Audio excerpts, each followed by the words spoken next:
Assalamu alaikum rahmatullohi va barakatuh. Hurmatli do'stlar, hozir ko'p bag'darlamalardan jarnamalar жүріп жатыр да. Rossiyada жұмыс бар. Ovqat тегін, жататын орын тегін. Барасың, жұмыс істейсің, қарық боласың, ақшаның астында қаласың деп орысқа құл болған.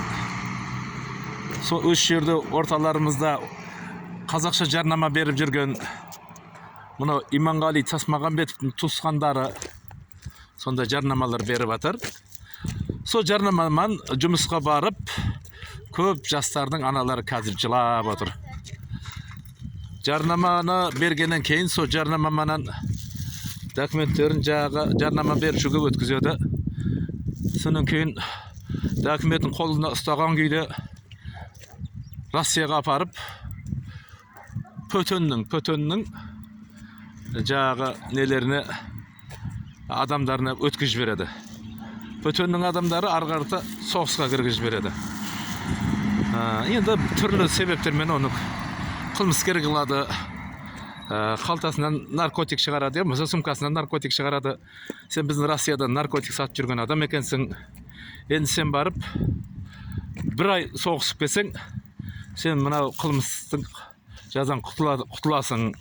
Сен қайтып кетесің деп алдап, сөйтіп соғысқа жіберіп береді екен. Үш жерде көп ата-аналар қазір балаларын сол соғысқа алып кетіп қалған. Тоғайыпқа зареңдеп жылап жатыр. Балаларымызды қайтарып берсін, соғысқа жібермесін деп.